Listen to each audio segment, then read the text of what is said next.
G'day and welcome to the Grey Man Podcast. I'm Harley Fox and today I'm sitting down with Dan Freshwater. Dan's pretty much done it all as far as emergency services go in Australia. Started off in the Rural Fire Brigade in Victoria, then went to the Royal Australian Navy as a medic, and then since leaving the Navy, he went back into firefighting and into paramedicine as well. Very interesting life that Dan's had and great chat with him today. I hope you guys enjoy it. Thanks for being here. Dan, welcome mate. Thanks for being here. Thanks for having me. No worries. Good to see you. We planned this for a while, so good to finally get you in. Yeah, it's good when things line up. Yeah. So tell me about yourself, mate. Where did you grow up? I grew up in East Gippsland in Victoria, a little town called Lindenow. Probably only a couple of hundred people live in that town. I grew up originally it was a dairy farm until the money dropped out of dairy. I think that was in the 80s. Dad and Granddad decided to move into beef and vegetable farming. So I grew up on a farm. When were you born? 77. 77? Yeah. Mate, you're looking good. Man, it's a struggle. Gen X, best generation as far as I'm concerned to grow up in. I'm on the cusp, they call it, the 81, which is, I think 80 switched over to millennial. Yeah, you're an older millennial apparently. Yeah. But you still got a lot of the Gen X traits, yeah. Yeah, you still remember Saturday morning cartoons and all that sort growing of stuff. Up with the black and white TV. Yeah. I grew up there. Dad was a captain of the local Rural Fire Brigade. He also, a couple of years later, wound up being the Mayor of East Gippsland for a few years. So I was exposed to firefighting and fire trucks and fire stations at a very young age. So I'm climbing all over fire trucks and stuff as a young kid. Graduated high school and moved into Bairnsdale, which is about 15 minutes up the road. More work, those kinds of things. And by yourself or with the fam? No, I moved in with my nan at the time. She had a heart condition and was living by herself, and the family was a bit worried about her. And I thought, I'll stay there for a little while and help her out and be there if something goes wrong. You have siblings? Younger sister and a younger brother. So they both still live in Victoria. Sister's been a nurse for the last 20 years, and my little brother was the captain of a fire brigade in the outer suburbs of Melbourne, and he's working now in irrigation design. He designs a lot of irrigation for the east coast of Australia, a big American company. So he's kicking goals. He's got irrigation like the sprinklers in buildings and stuff, or more around agriculture, golf courses. Yeah. He did some work recently for I think the Gold Coast City Council. Yeah, okay. So they're a big conglomerate. And nothing to do with firefighting. No. Had his first little girl Zoe, my niece, and his beautiful wife. They're living down there. My sister recently just got married, so married a South African. He's a nice enough guy for a South African. South Africa. Yeah. No, it's big-ish family, a few cousins, and those kinds of things. They're all still down there. So sort of the black sheep of the family. I wound up here. So you all grew up with that, growing up around the farm. Hard work. Early mornings, late nights, but good people. Like we'd go off camping every Christmas to a nice spot on the New South Wales border called Cape Conran, and we go camp there for a week. And Dad, do you want me to lock the back door? No, neighbours might need something. Just leave it open. Now it's cameras and 7-foot high walls and barbed wire, but it was a good environment to grow up in back there. It gave me good grounding for things I didn't realise till later in life. Some of those lessons learned. Yeah, for sure. Yeah, when I joined the local fire brigade in Bairnsdale, and they put me through all the training. It was an urban brigade, so we had breathing apparatus, and we did a lot of structure fires and stuff. And it just sort of seemed the right thing to do, help the community. And where I was working at the time, it let me go to actually attend emergencies, which was really good. A lot of the local businesses were very pro-volunteer back in the sort of late 90s, early 2000s. Turned up to my first fire, my first big one, I should say, and a photocopier business, fully involved, like where we pulled the pumper up on the curb. Fire was so hot, I bubbled the paint down the side of the truck. Like it was big, and I had a moment there where I went, "This is epiphany. This is what I want to do for the rest of my life." And you're like fully covered, so it's not bubbling your skin at the same time? No, we didn't have the flash hoods and stuff. So we had the old plastic with the long brim off the back, the old style fire helmet. It was the black and yellows, as we called it back then. This was like 94 when I first started. So I lost some stickers off the top of the helmet, and the face got a little bit pink and whatnot. But no, it was a big one.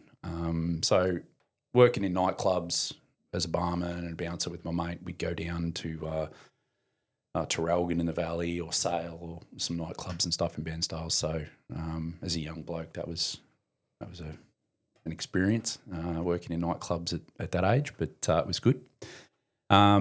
Attended quite a few more bigger fires. So, one of the big local pubs almost burnt down, turned up to that one. So when do they get the volunteers involved if they've got the paid fireys? The closest paid fireys at that point were an hour and a half away. Okay. So So you just have volunteer fire brigades all over the rural areas? Yep. Pager would go off 2 a.m. You'd jump out of bed, you'd jump in the car, you'd try not to break the speed limit, getting down to the station. It sounds like a bit of a poor form on the city councils and stuff to not have. It just, in the late 90s, it just wasn't a thing. Like, you still had the MFB in Melbourne, and the paid CFA only came down as far as Traralgon. So they're now paid all the way down to Sale, but Bairnsdale is still a volunteer station. Yeah, right.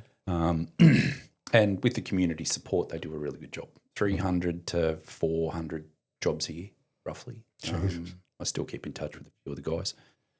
But that had one of my first events. It was a pretty bad event, but I didn't know at the time, but it set me on the road to kind of where I ended up. The photocopy place? No, this was a house fire. It was October 6th, 1996, 1:30 in the morning. Yeah, right. We get the call. Burnt into your memory? Yeah, no, it was. We got the call 1:30. Got down to the station. Takes about 5 or 10 minutes to get down there. Got my gear on, jumped in the truck, first truck out the door.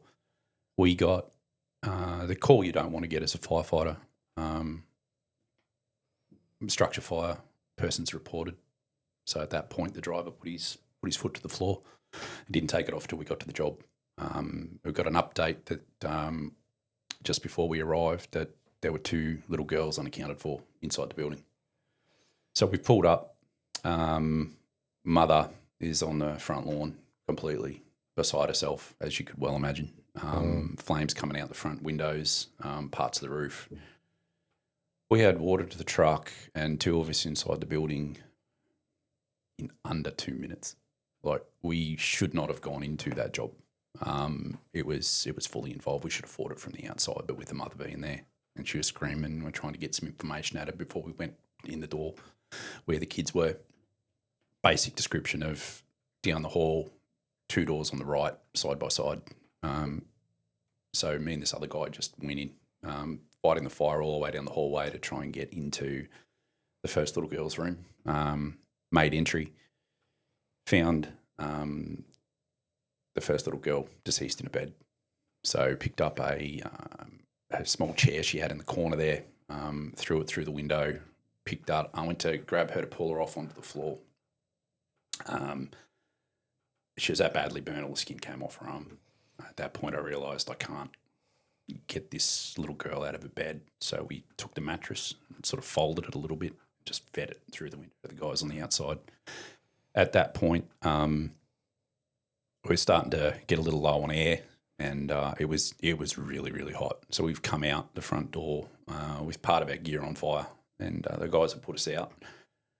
We've turned around to go back in, and parts of the back of the house were starting to collapse, and the captain at that point made the call. He's like, do not go back in. And we continued to fight the fire from outside, and after we got it extinguished, It's probably about half an hour later. We're going in, obviously, for a body retrieval. She was only 2. So I wasn't the guy that found her, but the guy that found her thought it was a doll under some rubble. So we left that there for the coroner. Went back to the station. Had a debrief. Critical incident stress back in that 90s really wasn't a thing yet. Did a debrief. I'll be honest. Went home, got in the shower to try and get the smell off me, and just sat down in the shower and cried for about an hour. Because that's what happens when 2 dead little girls. And I sort of realised that the next morning, if I wanted to make this into a career, I needed to make sure that I had all of the skills that I needed to do a good job. There was no just being given a position. There was no, we should do this or we should do that. It's like I need to be rounded out. I need to be really good at what I do. And that's when I started to sort of go on additional courses through the brigade. I was actually going up to Melbourne every weekend for 2 months to participate in some training up at the old Fistfield Training College. Upskilling myself, and the older guys in the brigade at the time were like, who's this young guy and why is he relentless in asking us for all this stuff? I wanted training, I wanted this, I wanted to go do this. And I didn't realise at the time that they were setting me up to win. It's just like, why are these guys just moving so slow? But they could see that I was keen, I just wasn't ready at that point. Got awarded the Chairman's Scholarship in 96, so young kids to send you off with an adventure company called Outward Bound and teach you a bit of leadership skills, which was great experience with all the people that I was there with. And then started applying to every fire service in Australia except for Perth. How old were you when this heavy fucking incident happened? 19. Went to the girls' funeral. The names are Renee and Stacey. I'll never forget them. I've been to other jobs where people have died, or we've found deceased persons before, but the kids kind of hit different, and it was my first one. So, how did you get through that? I was lucky. I had a lot of really good people around me at the time. A good mate of mine. I'll step back a little bit. The next morning, because they were old canvas hose and you had to hang it out and dry it, we did all that when we got back. You kind of come back the next day before it rains or whatever and roll it all up, put it back on the truck so it's good to go. All of us that were there that night, which were about 10, we all turned up at about 9 o'clock. We hadn't organised it. Between 9 and 10, they had all sort of turned up. No one said anything that morning. We just rolled the hose up, cleaned some stuff up, just about to sort of say our goodbyes and head home. We didn't really know what to say to each other at that point. And Cam, a good mate of mine, he was also a volunteer, senior firefighter in Melbourne now, one of the best blokes I've ever met in my life. Monster of a man, big teddy bear. But he turned up and he's just like, dude, I heard what happened. I'm just here. Whatever you need. I went and grabbed a coffee, had a bit of a chat, and just kind of worked through it. The main takeaway from it was there was nothing that we physically could have done to make that outcome any different than what it was. Yeah, you already did probably more than you should have. At the end of the day. But it was just that the 2 little girls died, and we went to the funeral, sat up the back, had a bit of closure, and sort of moved forward from there. I still have the odd dream about it here and there, but they've gotten fewer and fewer over the years. Yeah. Did you get PTSD diagnosis or anything from that? Wasn't a diagnosis back in the 90s. It was. What sort of help? What sort of help is available to fireys now, or back then? Both. How was it back then? So back then, it was the early days. They had what they called a critical incident team turn up, which were people that had gone through something similar. They had a psychologist with them, and we sat down and we got a good understanding of what happened, how things played out, why. Because when you got that full picture, there's no more of that would have, should have, could have stuff. Everyone that was there that night knows why things happened and when they happened, and It allows you to rationalise, well, I did this and this didn't work because of this particular thing. If I had it stuffed up, that's a completely different conversation. Oh, man, I don't, even at a young age, I don't know if, you sort of come back from something like that, especially when there's two little kids. But these days it's a very stringent thing that they'll compulsory talks with. It doesn't have to be in person, it could be telehealth. I personally think that in person's always better. But if telehealth's all you can get, something's better than nothing. And you'll go through, they'll give you some time off, they'll give you the ability to talk about it. There's a mentoring program. They have gotten better at it over the years. And it's something that, like, we'll get into it later, but defence, even after the Iraq War in 2003, they weren't ready for everyone returning from that, which, we'll talk about later. But no, the fireys and ambos, and to a certain degree the police, I guess, I haven't had much exposure to them, but they're doing better. Yeah, no, much, much better than what it was. Like, there was a guy who was on our truck and he stopped 2-3 months later at a stop sign with a school bus go past and just never put the car back into gear. He wound up in an ambulance and this. We had a couple of volunteers that had kids about the same age, and it hit them pretty hard. They had a really rough time. Yeah, I bet. And just hearing the story makes me think about my daughters. Yeah, and you can only imagine what those guys were thinking on the night. And I was lucky. I was sort of a single guy. I didn't have kids. I was young. I was fairly resilient. Alcohol become a bit of a crutch for some of them. Yeah, but it was still that you've got to be a man's man and not sort of show a lot of emotion about it. But I thought, no, look, I'm supposed to be upset about this. I'm supposed to go home and have a shower and sit down in the shower and cry for an hour. That's just something horrible happened, and I'm just supposed to let it affect me how it should. I didn't think I needed to bottle it up at the time. I thought, well, I'm not going to break down in front of my mates, but I'm just going to deal with this the best way that I can at the end of the day. Was there ever any thought of not pursuing that career after that? Never. I'm good at it. It's like, people like, you're okay at things in life, but this was just something that I was good at. And the way my brain is wired up is I seem to be able to deal with that a little bit better than most. It still affects me, and if you don't admit to that, then you're lying at the end of the day. Went to another one probably 12 months later, where a school bus had hit a tree on a country road. We're heading out to that. It was probably about a 10 or 15 minute run to that one. And the local highway patrol cop, one of his kids was on the bus, and he passed. We were probably doing 100, and he passed us like we were in reverse. He was first on scene. There'd been kids thrown through the windscreen. The driver was pinned, bus was on its side. No fire as such. Two kids, to their credit, had run down about 2K to the nearest farmhouse and called it in. But we extracted the driver along with the SES, and just treating injuries with kids, being country area. You've only got 1 or 2 ambulances, so you're waiting for them. It's a half-hour turnaround. So they were taking the more serious injured in first. So I was sitting there with a few of the others trying to do what first aid we could do.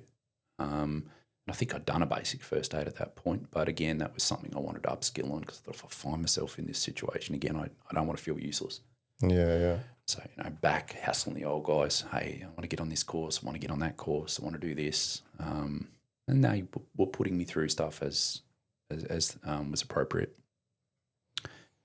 But after it was the 3rd or 4th knockback from a full-time service, I asked them, why am I not getting in? What do these other candidates have that I don't? I'm doing the beat test, I'm doing the aptitude, I'm lifting stuff and dragging stuff.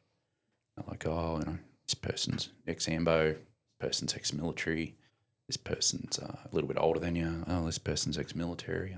This ex-military thing. All right, well, if that's what I've got to do. So roll on into Defence Plaza in Melbourne. Like, I need to join the military. Like, I want to be a firefighter in the RAF.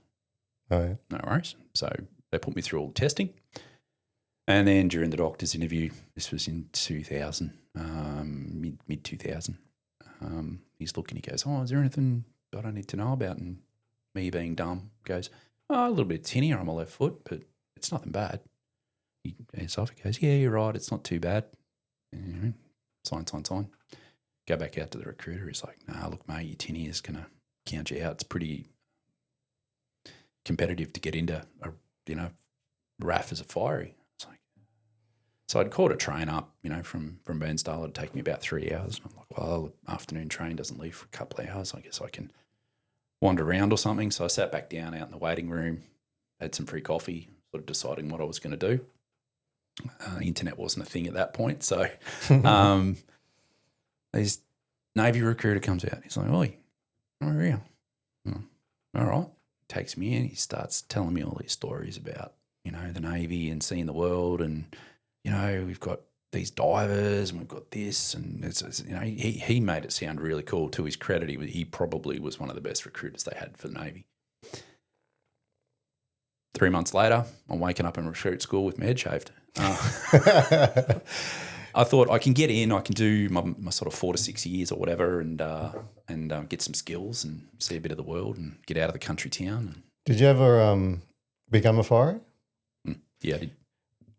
Well, one thing I was thinking then with you saying how hard it is to get in and how many times you got knocked back. Military can be, depending on when you go and who you're talking to and what their fucking requirements are, but it can be real hard to get in as well. And they make you jump through so many hoops and seem so difficult and elite. And then you get there and there's just a bunch of donkeys fucking headbutting each other in recruit school. And you're like, why was it so hard for me to get in when you're letting all these idiots in?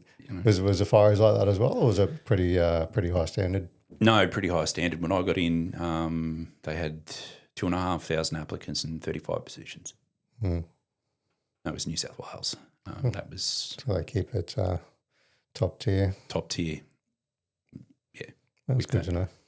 And if you get knocked back, just anyone that sort of wants to get into that, same with ambulance or anything else, just apply again. Ask them what you need to improve on. Go off and improve on that. That's all I did. That was the math. I'd done all I could as a civvy.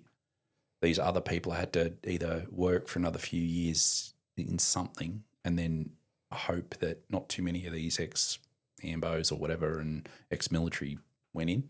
But it's on a bell curve. So you got to score in that top 10% of aptitude, top 5% of fitness, and then not interview like a carrot when you've got 5 people standing there, firing questions at you. And after the first couple of those, I kind of twigged as to what the questions were going to be, or roughly. So I'd go in with some answers. And it helped me because I did sit a couple of board interviews in the military to go into certain things. And they were asking me similar questions again. So I sort of was a bit ahead of the curve on that one. I got a few opportunities in the military I probably shouldn't have gotten, but I right place, right time, and said the right sounds with my face, and it sort of got me through. So I was lucky over the years that they. Let me jump in for a sec, guys. I don't put my name behind things unless they are the real deal. And I've been heading down to Brendale Barbers lately, and Chris and the team there are top tier. It's a proper barber shop, but the reason I'm actually backing them is because Chris actually gives a damn about the community.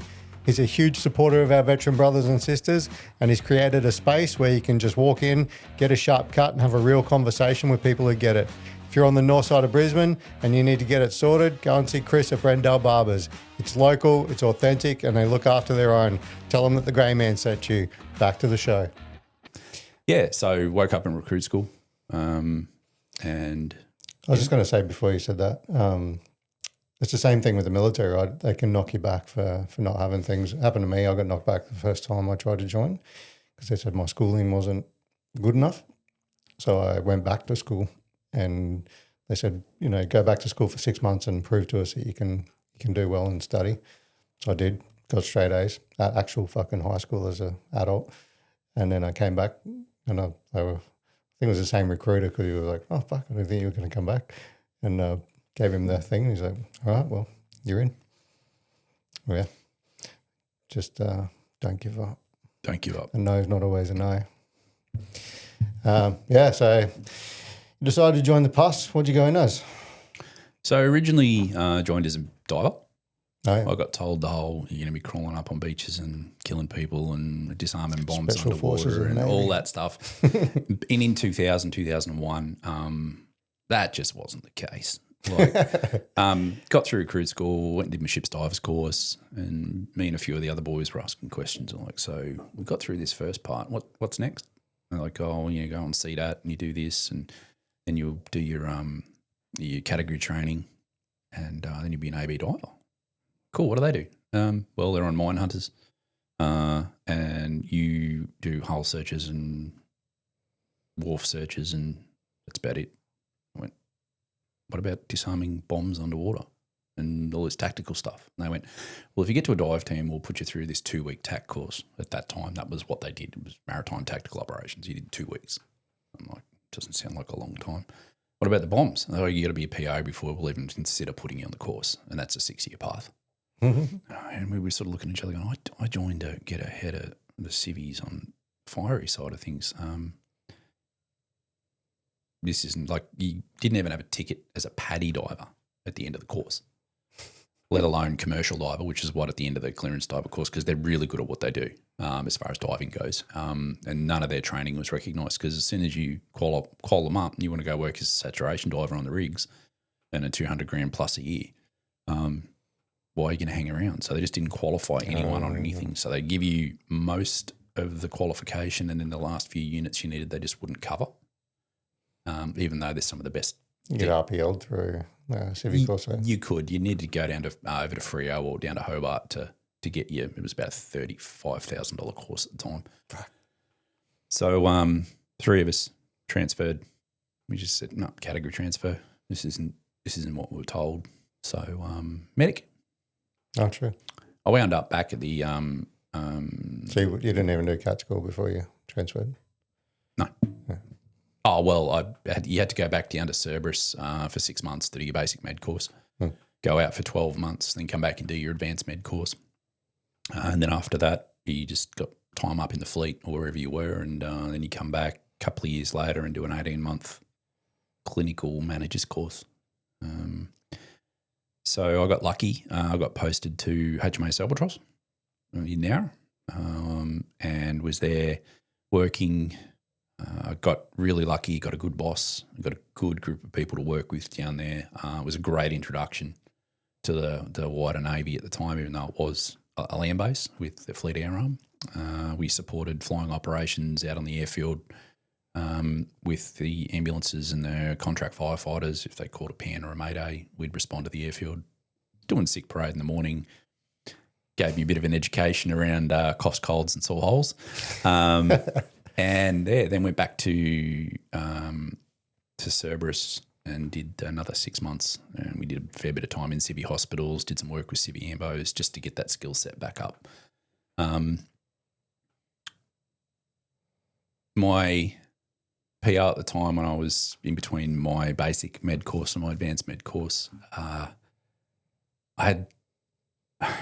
was a bit of a shitbag sailor there for a little while because I got really lazy and was just sort of trying to coast through, sort of be that grey man and just blend into the background and do my time and sort of get out. And I kept forgetting to lock my computer when I walked off. So it's the best get that anyone has ever got me. I'd only been there probably 6 months and PO saw that I'd left my computer unlocked and he decided to send a chief an email on my behalf. I got called into the chief's office. I'm like, geez, I'm either getting something good or I'm in trouble. And I'm trying to think, I've done. No, I've been pretty good lately. Chief slides across the printed out email because they're both in on it. And both really good guys. And he's like, read that out. And I'm there and I'm starting to read the first couple of lines and my hands start physically shaking. And they're both stony faced. And it's like, good morning, Chief. It's time I told you how I really feel about you and where I would like our relationship to go. And I'm thinking to myself, I'm going to Holsworthy. How do I explain this? If I tell him, someone else sent it, how did they, I was just, and they both started laughing. And they're like, well, you're not going to forget this, are you? hell no.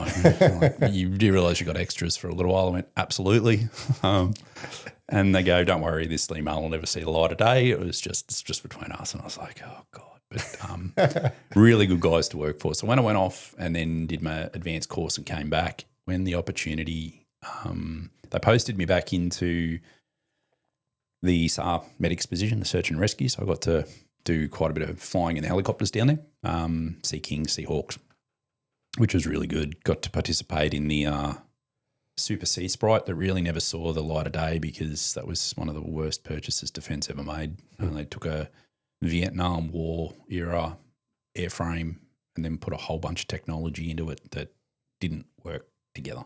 And it was a small aircraft. So I was doing some stuff with them where we put a dummy into Stokes litter and winching as if, they dropped me in somewhere to work on someone and we're going to bring them up and put them in the chopper. And they're only hovering at about 30, 40 feet.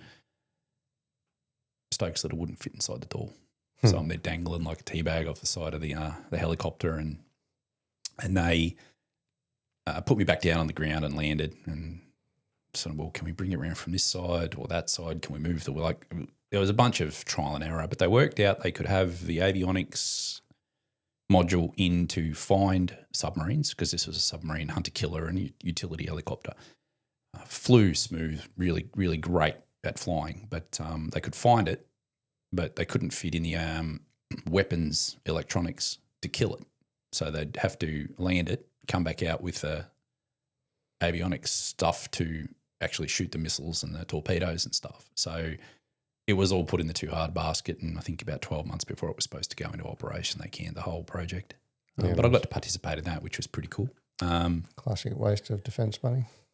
Yeah, it was like a vessel I went to Iraq in the Kanimbla and the Manura. They were converted, again, World War II ships that Australia bought and spent so much money modifying them and repairing them. We could have bought an aircraft carrier.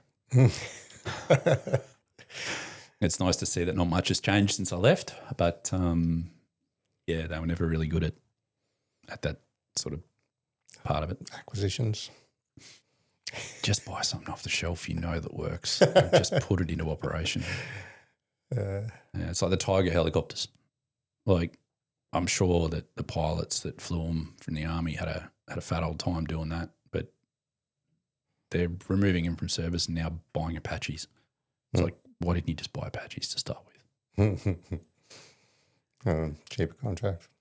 Yeah, so I've come back after doing my advanced med course and the chief and the PO said, look,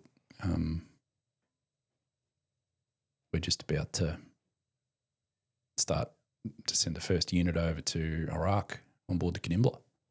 They need a couple extra medics for their boarding team. Do you want it?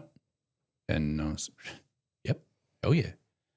So spent some time getting ready and then posted into the ship. For like boarding parties in the Gulf? Yeah.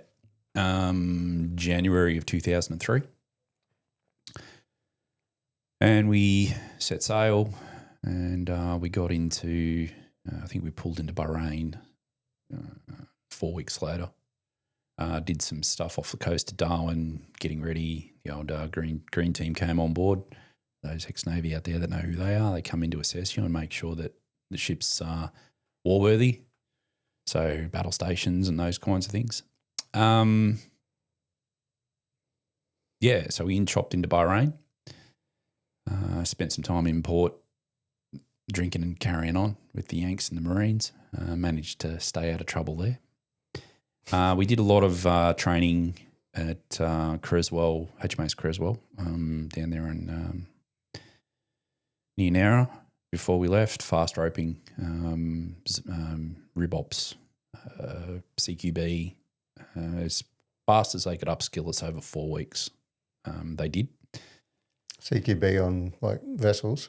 No, they actually had a couple of SF instructors come in and they set up I guess you'd call it an outdoor kill house. It was a maze with some Hessian stuff around it and it was in the middle of a firing range.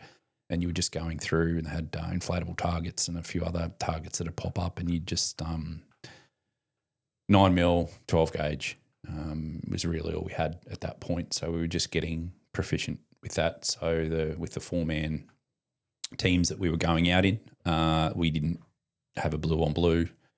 It's predominantly here's how not to shoot the person next to you, and here's some firearms basics and intermediate stuff. Nothing really advanced as such.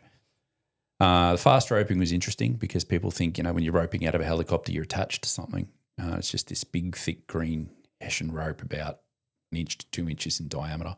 They throw it out and you slide down it like a fire pole. Mm-hmm. So we'd be using welding gloves, and depending on how high you were and how quick you went, you'd almost burn through these welding gloves. But they were good because they're big gauntlets. You could throw them off when you hit the ground and have your weapon up and be doing what you needed to do. But it was the 80-foot fast rope was the biggest one we had to do to qualify. And you're 80 feet up looking out of the helicopter, and you start to have that sort of, that's a long way down.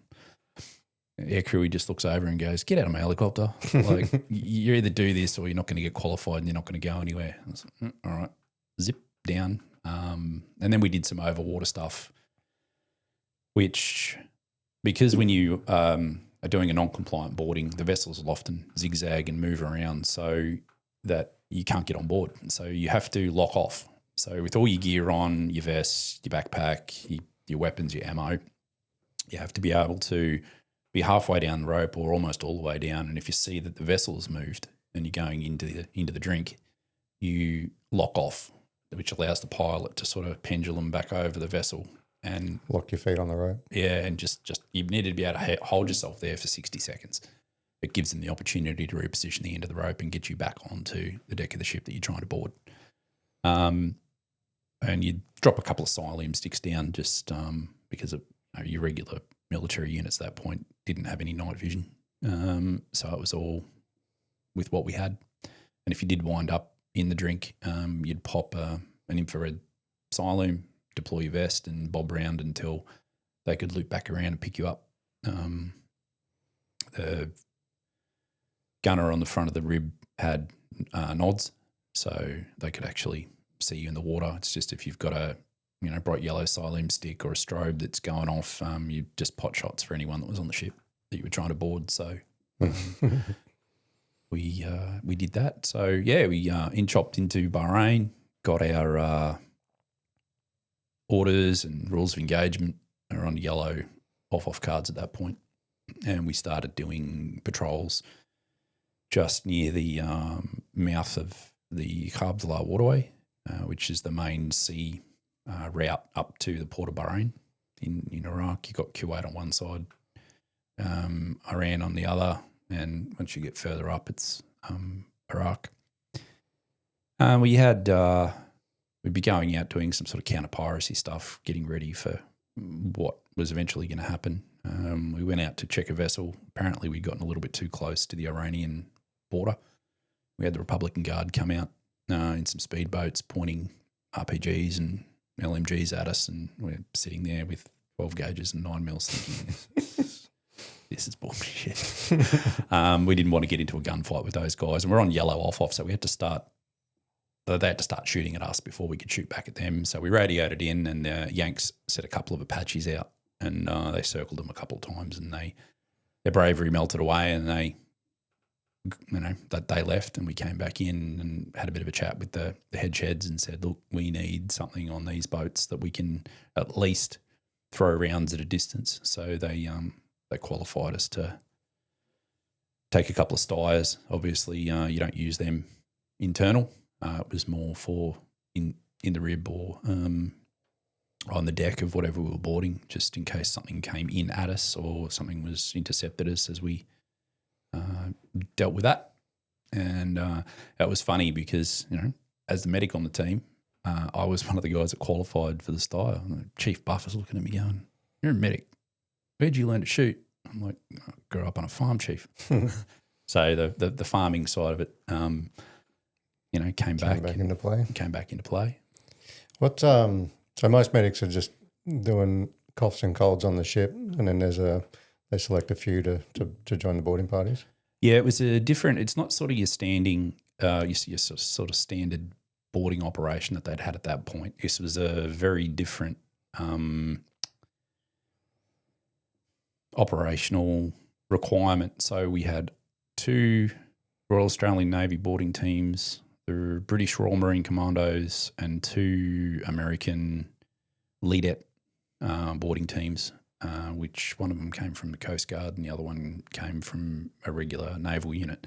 And we accommodated all 4 of those teams on the Canimbla, and we deployed all that. So what was supposed to happen was the Royal Marine Commandos get the more serious stuff as it popped up, and the rest of us had to either be backing them up or just doing regular intercepts. But when they started to drop the first Tomahawks on Baghdad, we were in Tomahawk Alley, so I was out on the deck of the ship with most of the crew that wasn't on duty, watching hundreds of Tomahawks about 80 feet up, just for hours and hours and hours, just across the top of the ship, and everything sort of blowing up in the distance. And they got us all together and said, well, in case you didn't already know, the war started. So our job now is there's going to be a dow fleet of around 200 to 300 fishing vessels, cargo vessels, and whatever else coming out from Bahrain. From Bahrain up the waterway. We need to look for the top 52 if they are, Uridays, Accusés. Not that they were going to jump on a fishing boat and come out, but there were hierarchy from the Iraqi government, more so in the military, that were going to try and sneak out of the country. So we had to board everything that came out. So the Yanks got a star stencil, the Brits got a Union Jack stencil, and we got a kangaroo stencil. So you'd board something, you'd search it, you'd spray the stencil on the side, you'd spray the stencil on the top of the wheelhouse of the vessel so that anyone in the choppers circling around knew that they'd been searched, and we get called on to the next target. And that is all we did 24/7 for weeks as these things were coming out. You'd catch people trying to get dates out, get oil out, and what they'd do is they'd take that out, they'd scooch down, they'd pay the bribe to the Iranians, they'd take it down, they'd sell it, and then they'd bring weapons and ammo back in. So, yeah, we were trying for those first couple of weeks to find anyone that was trying to sneak out. Did you find anyone? Yeah, got some shore leave in Dubai, which was good. Interesting part of the world to go to. Obviously, with the religious police and stuff, you've got to be careful. You can only drink in international hotels, and you give the talk to the crew just before you go into port. So it's like here are your STDs, wear a condom, all that sort of typical sailor stuff. So I had a nice slideshow that I'd show the boys, with all the grossest pictures I could find just to try and put the fear of God into them. And I walked into one of the international bars in the Ramada, and what they were doing, so we're flying in some Russian girls of the night, and they were occupying all of these bars, and man, they were Anna Kournikova lookalikes. And I'm like, anything I've told these guys is just going to completely go out the window here at this point. So yeah, after shore visit, we only got 3 days in port, and people were like, oh, sailors, you drink and this. So we'd been 6 weeks, 7 days a week, 24 hours a day working, and then you're given 3 days in port, and one of those days you're on duty. And you were hoping that you weren't the first. Sorry, you were hoping you weren't the second day, because if you go out on the first day and you put, a good one under the belt, and you're turning up to duty drunk or hungover or whatever, you're just going to get into trouble. And on the last day, you just hope it's not rough as you're heading out, because a hangover in Sea State 4 or 5 is no fun at all. So yeah. Did you find any high profiles in your searches? So we were told to go and board a tug that had a large barge. I can give you the photos after the show if you want to put them up. they'd been hanging around. They were towing this barge around, and they'd been hanging around for a couple of days, and the Yanks had sort of boarded them once and told them to get lost. And they kind of moved a couple of 100 metres and stopped and dropped anchor again and was saying our engine's broken, this, that and the other. So we got called onto these guys late one afternoon. So we came in. So the ribs are sort of fast and quiet, and the chopper's noisy and faster again. But we didn't really think that it was anything. We weren't told it was anything. Boarded, caught them having dinner. And as they started to search the vessel, we started finding AK-47s, blocks of money, bags of drugs, all the stuff that you weren't really supposed to find. Now, it turns out that they were a Republican Guard. They'd been sent out to do a job. Now, one of the younger guys, they had a shipping container on top of the barge. So he's gone to take a look at this and try and work out what's in the shipping container. He's opened the doors, and he could hear some sounds and some things that just sort of didn't marry up. And so he's had a bit closer a look, and he's found a false floor inside the shipping container. He's moved some pipes and stuff out of the way, and he's opened it up. And then you just hear this nervous, boss, you need to get on the barge. So the boss got on the barge, and everything happened pretty quick from there. So what they'd done is they'd cut out the internals of the barge, and they'd put track systems in, and they had sea mines with trapdoors at the back. Yeah, right. And what they were told to do is go out and push these sea mines out, which they'd been mining the whole waterway since the start of the war, which is why we could only progress a certain distance up.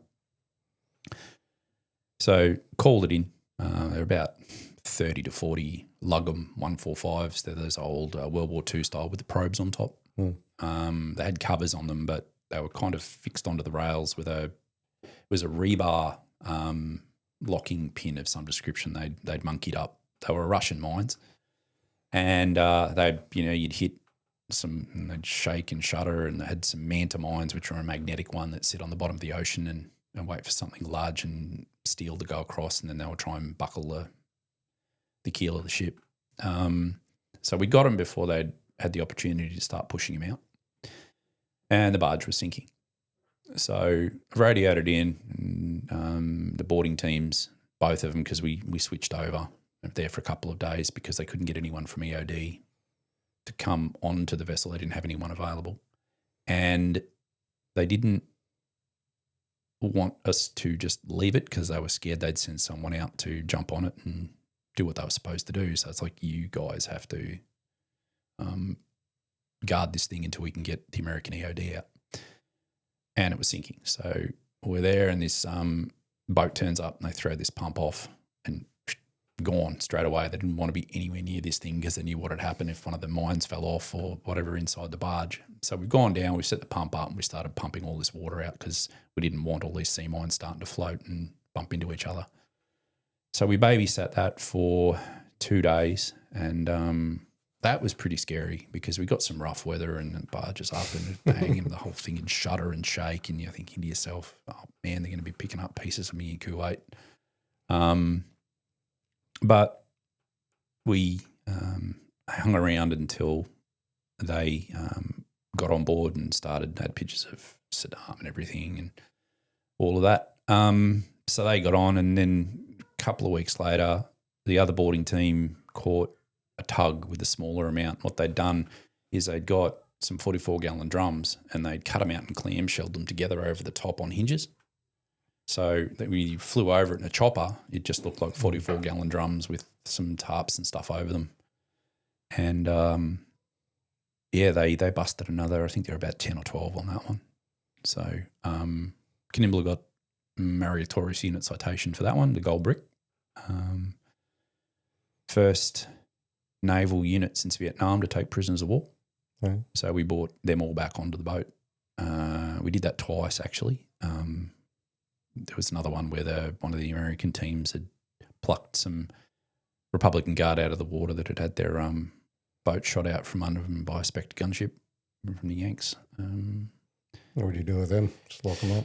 Well, so you put the ship into lockdown, and we had a path down to the tank deck. We had a shipping container with some netting and stuff on the front that we would hold until we could meet up with the American prisoner of war ship. Yes, they have a prisoner of war ship. You didn't know about it. So we're getting there, and we're all geared up just in case. They brought them up, and the Yanks like, these guys are being uncooperative, and, watch them. And I've grabbed this first guy as he's come up onto the deck, and even through his overalls, I could feel how cold he was. And I'm like, these guys aren't being non-compliant. They're hypothermic. They've been in the water for the last 10, 12 hours. So I hit up the doctor on board, and I'm like, Doc, we need to take a look at least one or two of these guys because one of them's nearly unconscious. His lips were blue. Like, he was pretty cold. Doc's like, well, we need to put him in the sick bay. Yep, all right. Yeah, oh, sweet. So we need 5 minutes to a whole different part of the ship we needed to get into. And the boarding officer's like, well, you're in the medic, you go with him as security, just in case. And so we put that particular part of the ship into lockdown, got into the sick bay, and started to try and actively warm this guy up. And a couple of the younger medics there were sort of treating them like a regular patient. And it's like, no. And the chief was pretty good, angry. He's like, out. He just kept himself and the doc and me in there just in case. And the doc's like, well, we need a core temperature. And the old Pro Packs we used to have got a rectal thermometer in them. And I'm thinking to myself, this guy's semi-conscious. They're about to roll him over. You don't know what these people have been told at all. They're like, they're going to roll him over and stick this probe up his bum, and he's going to freak out and he's going to start fighting. I'm going to have to shoot this poor guy. So I'm there at the end of the bed trying not to have anyone in my line. I've sort of got my, undone my bat and undone my gun. I'm like, please don't. And they've rolled him over and stuck it, and he's had a bit of a squeal, and his eyes have gotten a bit wider, and he didn't have any fight in him. He was too cold, and he had a really low core temperature. So they put this bear hugger, which is basically just like a hairdryer fitted into a perforated sheet, and warmed him up. And then when he sort of started, after about half an hour, he started to look around, he started to look at certain things in there, and just got onto the other boys. I'm like, we need to move this guy now. Mm-hmm. So we've got him out. We've taken him down the tank deck. But I was just in that position where I'm like, I don't want to have to shoot some guy that's, grab something trying to stab the doc, or just because they put something in his bum that, it's probably a bad idea from the get up, but. And just restrain him. Do the old Navy fucking. Well, they had to. Navy warmer upper, just get naked and lay in bed with him. Actually, another story. We're out on the whole boarding tempo had dropped right off, and they were concentrating on clearing the waterway up to the Port of Astra. They had to send smaller vessels up to check different things to make sure that they hadn't put IEDs and stuff in them, or they weren't storing weapons. So we were going 48 hours away from the ship up the waterway, and they had an Army LCM-8 that they'd brought over. They brought over two of them, and it was a forward resupply and refueling point for a lot of the coalition forces. So they had fuel on board. They had MREs and stuff. So you'd pull in, you get a hot cup of coffee, you get some extra MREs, you'd fuel up again, you keep going, and then you do it on the way back. And those boys, like those Army guys on that LCM-8, there's only 6 of them, and it was just a little cab at the end of this, Saving Private Ryan style flip down front, if you're not familiar with an LCM-8.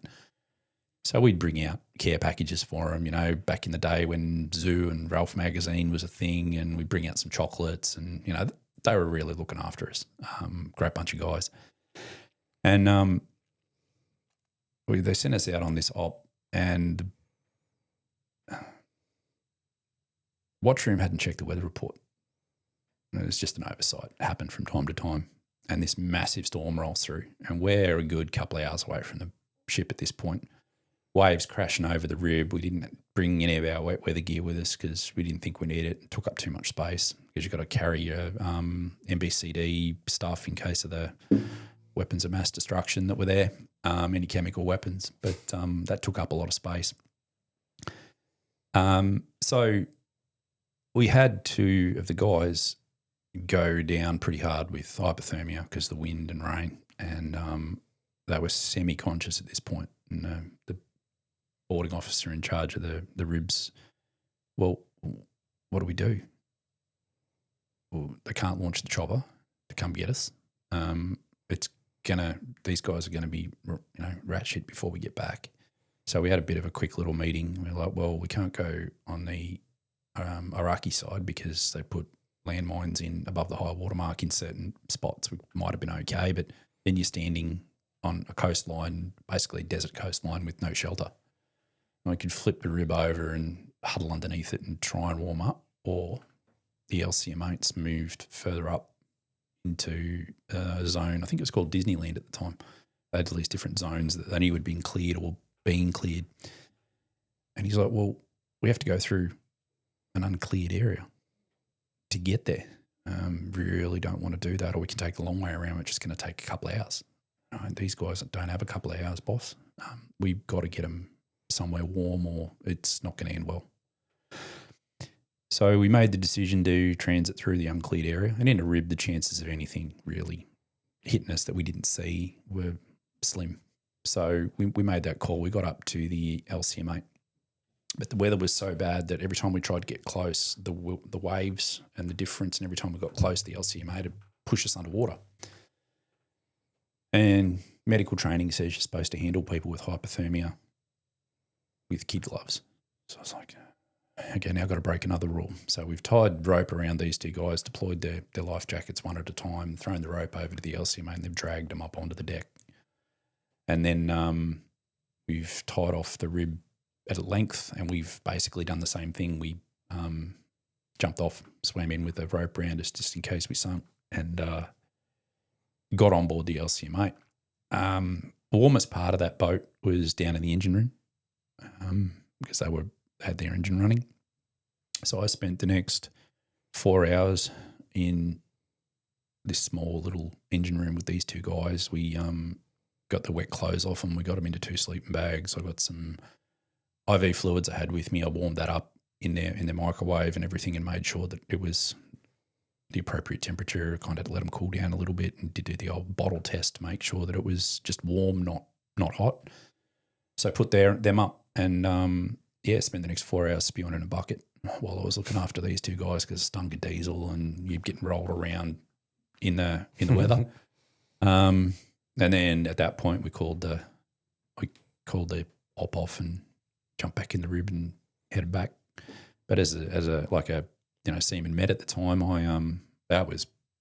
all of that was way out of my remit at the time. But a good outcome for the boys, and a few questions were asked when we got back by the boss. Put the watchroom on blast for not checking the weather. But yeah, hypothermia is, when you're out in the middle of the Yoggan there, it's a real issue. Yeah, for sure. How long did you end up sailing out at out in the Gulf there? 9 months. Oh fuck, that was a long trip. So we went into the counter-piracy stuff at the end, tacked on some assistance to the stuff they were starting to wind up for Afghan. So more sort of counter-piracy type stuff. We got bored, and being bored's never good when you're dealing with Australians. And so we'd go and we'd fuel up at like a Spanish ship or something while we're out. We'd sit out of a night time on a Pounds Point and just all blacked out waiting to get called onto a target. And so whenever we went somewhere or got onto another vessel, we'd tag it with the kangaroo on the spray paint. So the captain's seeing all these ships go past and these smaller vessels go past with these kangaroos on them. And boarding team gets called in. Where's your stencil? Where's your spray paint? This isn't on. Can't do it. All right. You put MREs into a half full Coke bottle, but your little pouch that has the chemical reaction to warm it up. Oh, yeah. So you throw one of those in quick, just like a Mentos, and put the lid on and throw it at the rib that's coming the other way. And it explodes and catches fire. Well, it doesn't catch fire, it just explodes, covers them all in sugar. So, yeah, we were having we'd sort of just, nothing was really happening for the last bit. We did get called on one night to what the ops room called a fast-moving target. We couldn't work out how a fishing dhow or a cargo vessel or something was a fast-moving target, and we thought maybe it's, I don't know, a Republican Guard speedboat or something. We weren't sure. So we've caught up with this thing as best we could, and, you know, it's sort of slowed down a little bit and we've closed the distance. And then all you've started to hear is click, click, click, click, all these 50 cal cocking arms start, and we've just flicked the spotlight we had on at this boat, and then we've flicked it back around onto the white ensign, which is flying off the back of the rib. And there were 3 of these twin barrel 50 cals pointed at us on this Mark 7 SEAL patrol boat. So these SEALs were going off to do this job. Didn't have to, but didn't tell anyone that they were in the area. They were charging through. Like, if they hadn't slowed down, we wouldn't have caught them. And all we hear is, "Well, you guys lucky, we're about to kill you guys," because, you know, they thought that someone was sneaking up on them, or just that particular mindset. And I'm thinking to myself, if those 3, like, we would have just been fish food at that point. Very close blue on blue, but we were pretty lucky there. But it was a bit of a cautionary tale of not to get too blasé and relaxed about stuff. Yeah. But yeah. So what did you do when you got home? Had a bit of a rough time. That's when the little bit of the PTSD, sort of around the sort of the sea mines and some of the stuff we'd been doing, having some trouble sleeping. And I went back to Albatross for a little while, and I got into trouble a couple of times for sleeping in. Wasn't too bad. And then got posted up to Penguin, submarine underwater medicine unit, the SUMU unit there, and the Naval Hospital. I was coming up on my 6 years at that point. And we just kind of had a gutful of seeing other people get promoted just because they were friends, or they sort of military was starting to move at that point to that diversity is our strength type thing. No. And I work with some brilliant people over the years that, regardless of skin colour or gender or any of that sort of stuff, I still talk to this day. Like, brilliant. But when people were getting promoted, just like, and they weren't good at their job, and they were turning around asking guys like me, "How do I do this? How do I do that?" It's like, dude, you're a leading seaman now. It's on you. Oh, and Mum got diagnosed with cancer at that point. Both kids. My sister was living in Northern Ireland at the time. And my little brother was up in Melbourne, about 3 hours away. So while she was going through her radiotherapy and stuff, I was trying to get time off to go back and be with her. And they didn't want a bar of it. Yeah, right. Really. I'm like, look, can I post to La RAF base in Sale? Can I work down there for 6 months? Can I do something? Can I take some leave? Can I take some leave without pay? I just need, my sister's going to come home, but no. They wouldn't. They gave me some time off, but not much. And I'm like, I'm not getting promoted, and I really don't want to be here anymore. And I'm one of these people, if you don't like it, leave. Like, don't just hang around and be that miserable person that drags everyone else down. Yeah. So I thought I'd try a service transfer to the RAF. Thought I'll go back to where this yellow brick road started, and I'll see if I can get into the RAF as a service transfer. As a firing? And contacted the school, gave them a background, had a good solid 5 years volunteer experience, which counted for something. And I was a medic. So they were like, yep, we've got some courses coming up. If you can get permission, we'll take you. It's like, great. Put my letters in. And because we were so short-staffed at that point with Iraq properly kicking off and people deploying and coming back and leaving and deploying, coming back and leaving, I needed 4 signatures to approve it. 3 of them said no. No, we're understaffed. We're not letting you go. Guys, my 6 years is up in a couple of months. This is a courtesy. This isn't me like cap in hand saying, hey, look, my time's nearly up and I don't want to be in the Navy anymore. This captain from Canberra calls me. He's like, well, I've got the final say on this. Tell me a story. I said, look, sir, I just don't want to be in the Navy anymore. I'm disenfranchised. I don't want to be one of these miserable people that drags everyone else down. The RAF have said they'll have me. I really want this. And he goes, what if I say no? I said, well, I'd see my last 2 months out. I'll walk into Defence Plaza in Sydney and I'll apply for the job directly. I'll lose my rank, I'll lose my long service, but it'll ultimately get me where I want to go. He signed off, and 2 months later, I'm walking into the fire training school at Ambley in civvies because I didn't have cams or anything. I hadn't done the RAF recruiting because I didn't have to. I was a lateral transfer. These guys are like, who are you? I'm the Navy guy. And they're like, oh, where are your cams? Don't own any. So they sent me down to get, I think it was an E2 issue, and did the 15-week basic fiery course at Ambley. Great time, great bunch of boys and girls. Then posted down to RAF Base Richmond for 4 years. Yeah, right. And while I was there, I started some work with the retained New South Wales, so the part-timers. So when I wasn't on shift with the RAF, I was doing part-time work with the fireys in Maryland's Parramatta area in Sydney. Just a mad love for firefighting, eh? Big red trucks and sliding poles, man. There's nothing better. Got a really, really shitty boss. And with sort of the PTSD stuff I was dealing with, developed a pretty bad drinking problem. Recreational drugs, just stuff to take the edge off. And Defence had only just started drug testing at this point, so it wasn't really a big thing. What was this? When was this? 2007. Oh, yeah. So it's sort of just been running for a couple of years, but they were having some teething problems and had to cancel it there for a little while and bring it back in. But your chances of getting caught back then, unless you're doing something dumb, were pretty slim.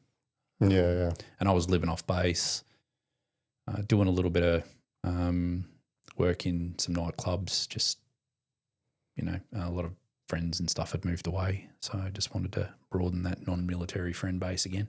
Yeah.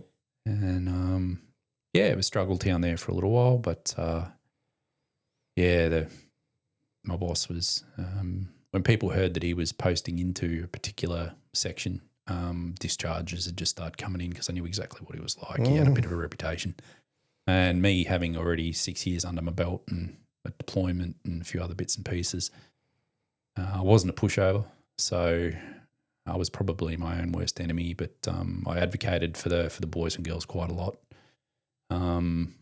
which didn't put me in the good graces, and I was just constantly in trouble with him. So I sort of did my 4 years, and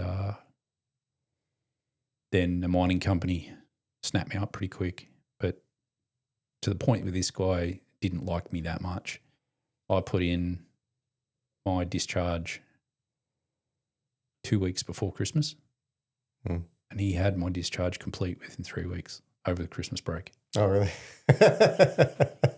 Could not get me out the door fast enough. What you got to say is sat on it over Christmas. No, he wanted me gone. So just working on Christmas Day, getting signatures. Yeah, and it's just like, but yeah. So how'd you were stuck in a bit of a cycle of alcohol as a coping mechanism and stuff, and did that carry on into the mines? Yep. I was working as a rescue paramedic and a firefighter in the RAF in the mines, but I'd kind of worked out a point where I could stay sober with some meds. So I worked out that if I could stay on the opiates and like some antidepressants and stuff, it'd kind of keep me away from the other substances for that week on. And then in the week off, it'd just be a bender. And then I'd go back to a week on again. And to be honest, medic on site's doing the drug testing. So I just never got caught. It was just this weird loophole. It was really only the first day back that I was worried. The rest of the time, being the position I was in, you couldn't I'd never put myself in that position. If I'm doing a job like that, I'm an hour and a half away from the nearest hospital and those sorts of things, and I'm the only paramedic on this mine site. I need to be on my game, and that was what was for the events that I'd had in the past. I maintained that professionalism. You're a responsible alcoholic. I called it functional at the time, and I had to be careful as well because once the boys and girls got to know you, like, we're going to Phil's send off. He's going to another mine. Come down to the pub in Dysart and have a few drinks and some pizza. And I'm like, no, I need to test you guys. Like, I can't be seen out drinking and carrying on because one, I know how it's going to end up. So it took them a long time to warm up to me because I never did anything socially with them. And that was a big part of the community, the work community they had. It's like not drinking in the past. Yeah, so I struggled through that for a few years. Money was good. I was at a little bit of a loose end, didn't really know what I wanted to do. I'd done some work with the fire brigade. I turned up to some really good jobs with New South Wales when I sort of transited to them full time for a couple of years before I went into the mines. And like the Villawood, do you remember the Villawood Detention Centre fire in Western Sydney there? They tried to burn the detention centre down. And that was, I think we had 14 fire trucks. Yeah, right. 2-3 aerial. The inmates tried to burn it down.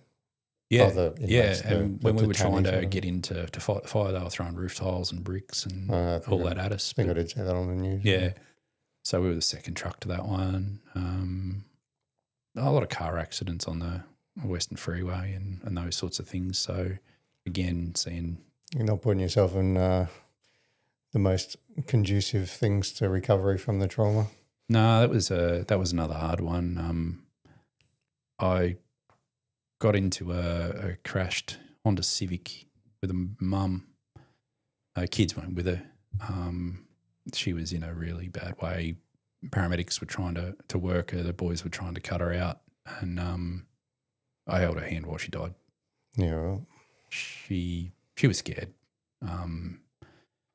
And once they got the pain relief on board and stuff, she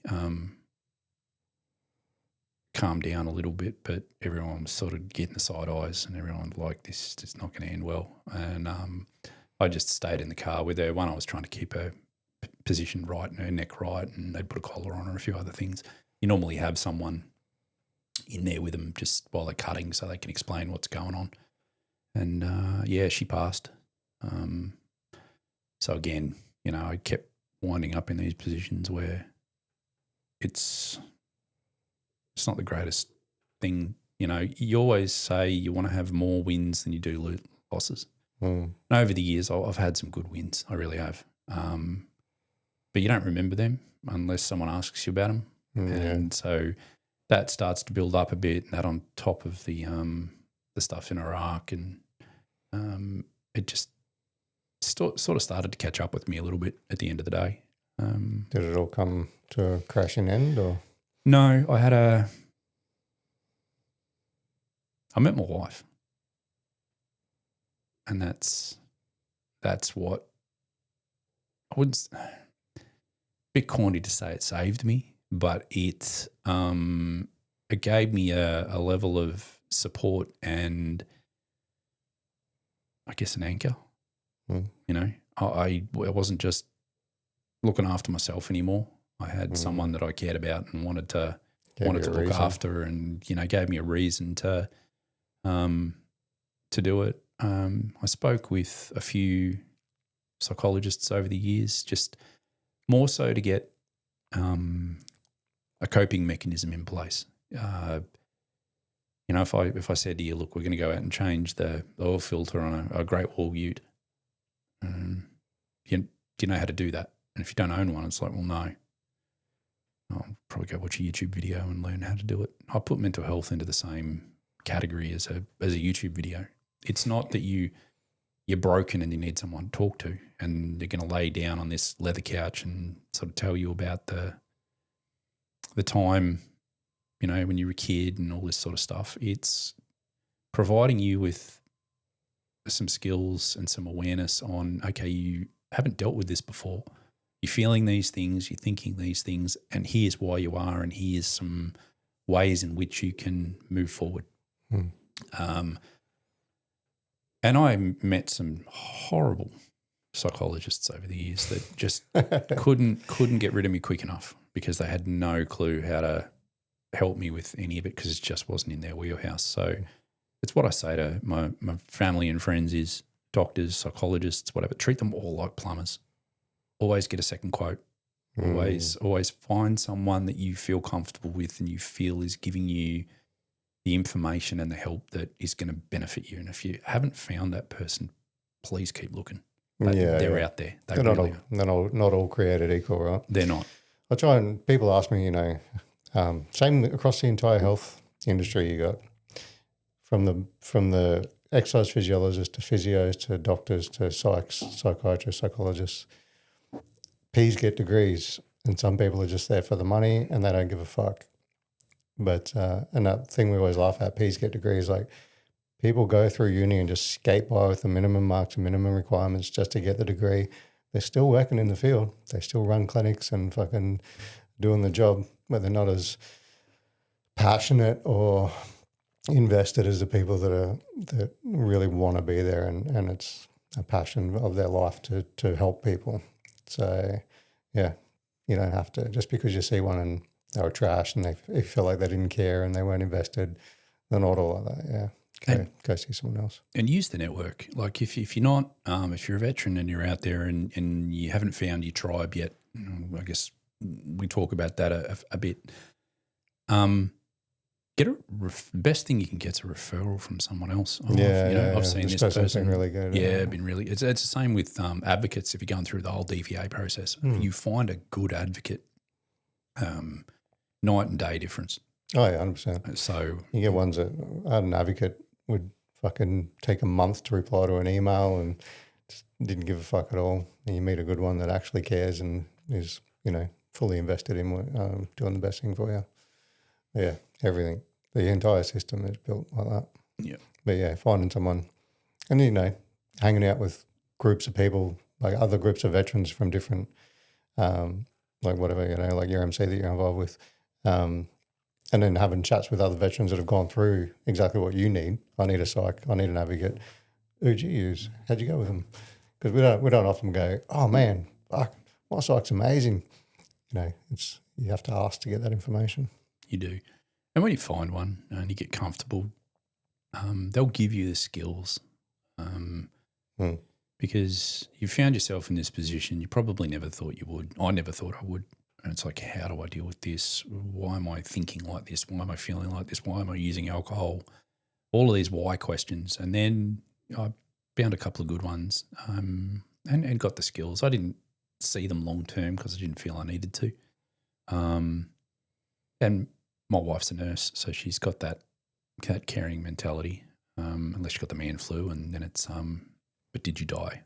But no, she gave me that reason to sort of move on. That's beautiful. With that. She pulled you out of the rut? She did. She didn't realise she did. I kept my cards close to my chest for quite a while. She sort of didn't really. And there was nothing wrong. Well, I didn't want to scare her off. Like I didn't want to start unloading all this trauma onto this poor girl. So I kept my cards close to my chest for a while. So you cut down on drinking and stuff just to try and the recreational side. Like a piece of shit. Yeah. So like there were some girls I'd seen in the past. I turned up on the DL sourced, but not sourced enough that it was obvious, because I just didn't feel that the sober me would be any fun. Yeah. So that was. How long ago was that when you met her? 11 years. Yeah, well. So still happy. Still a happy. good girl. Still good. 11 years, mate. It's a good run these days. It is. We only got married. Our wedding was. Yeah. You remember the last lockdown we had in Queensland? Yeah, 22. That Sunday morning one that they had the lockdown, or the Saturday afternoon at 4:00, whenever it was. Oh, yeah. That was your wedding day? That was, wedding was the next day. So we made the call early, 12 months before we postponed the wedding, because we saw the way that the whole COVID lockdown thing was going to go. And then it started to creep up and the borders had started to reopen. Obviously, Victoria was still locked down, so none of my Victorian friends or family could come up for it. But we thought, no, we're going to push ahead with it. All the bookings were still in place and we're going to lose a lot of money. It's only a small wedding. It wasn't anything fancy. And the wife was getting her eyelashes done on the Saturday afternoon before the Sunday. And we decided we were going to live stream the wedding down to Victoria to the family, and we're going to have all of her family and friends and our friends from up here come on the Sunday. And she came out of the eyelash booking and her phone was just blowing up. And we're so sorry to hear. And so while she was in getting her lashes done, they'd announced the final lockdown.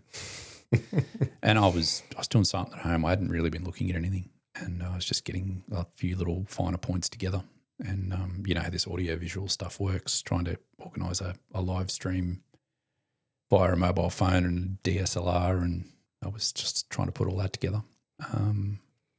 She went to the local bottle-o to get a bottle of wine or something to sit down and come up with a plan, and everyone's in there the last minute bulk buy, and she just burst into tears, and it's restored a little bit of my faith in humanity at that point, because a lot of people in there were like, what's wrong? She was like, it's my wedding tomorrow. And you know, she's sort of standing in line and 4 or 5 people are like, I'm buying this for her, she's not paying. Like the people in there just so good to her, and she's come through the door bawling her eyes out, and I'm like, oh, well, she got cold feet, what's going on?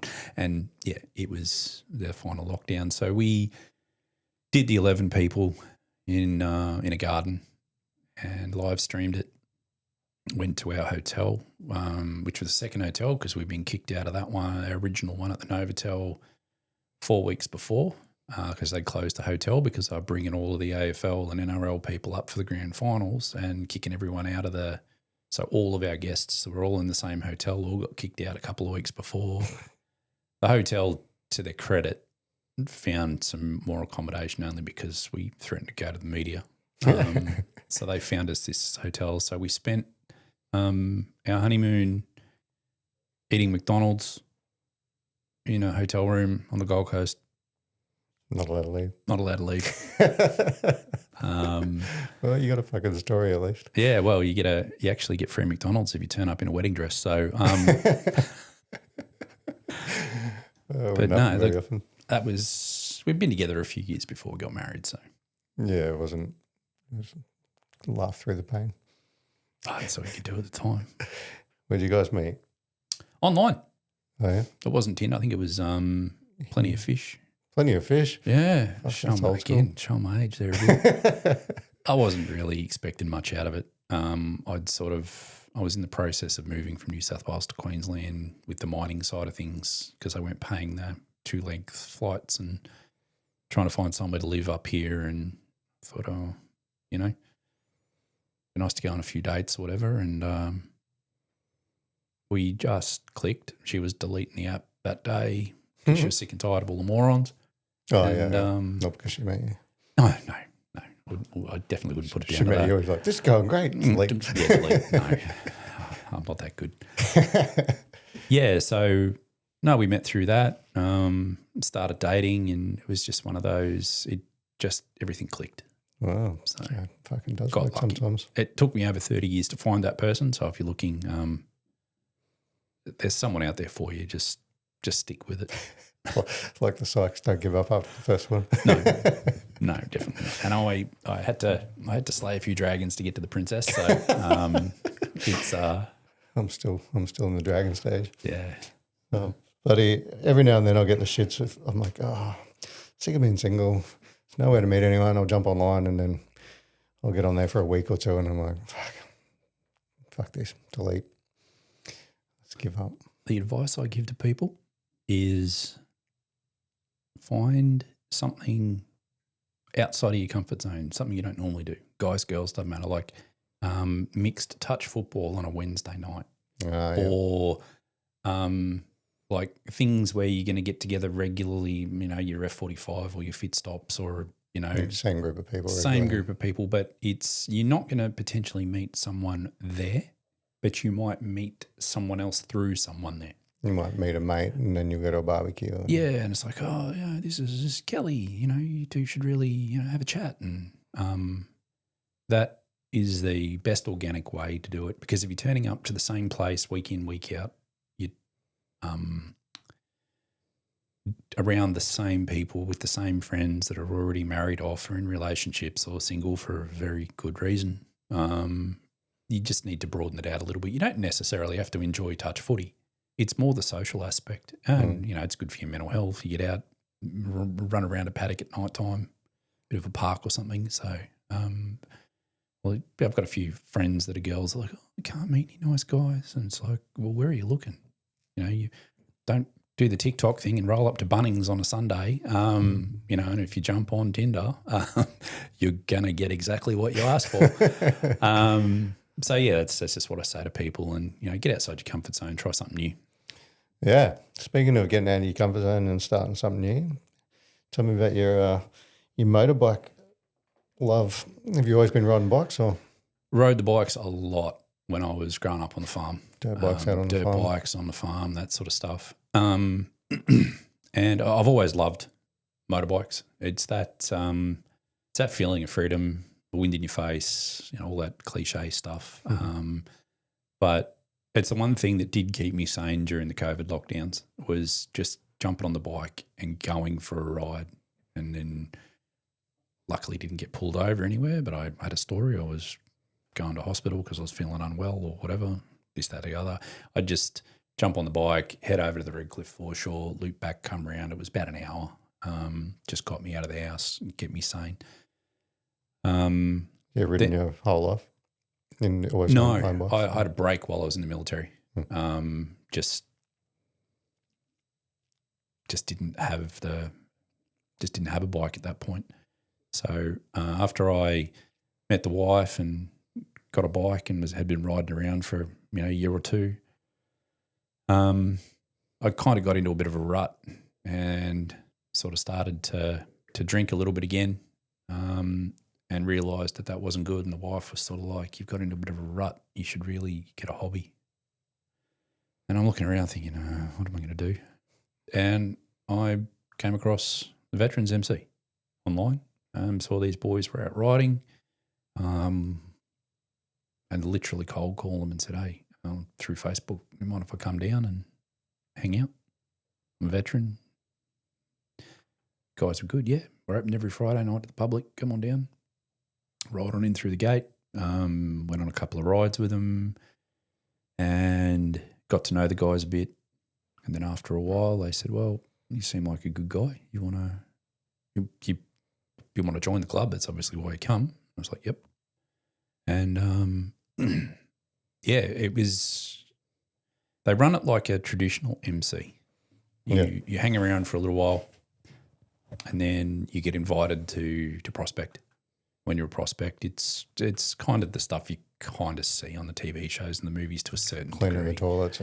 Yeah, working behind the bar, emptying ashtrays, that sort of stuff. But it gives people without, I guess, a purpose or that are struggling a little bit, it gives them a requirement to get out of the house, show up, be sober, and look after something that's bigger than you at the end of the day. And that process can take 12 months or more. There are certain things you have to get through to sort of qualify for a full membership. And that actually helped me a lot with the drinking. I couldn't drink while I was, it's not a great look when you prospect to be drinking behind the bar, and with your liquor license and everything, you can't do it. So I was turning up on all the rides. I was still working in the mines at this point, so I was only there every second weekend.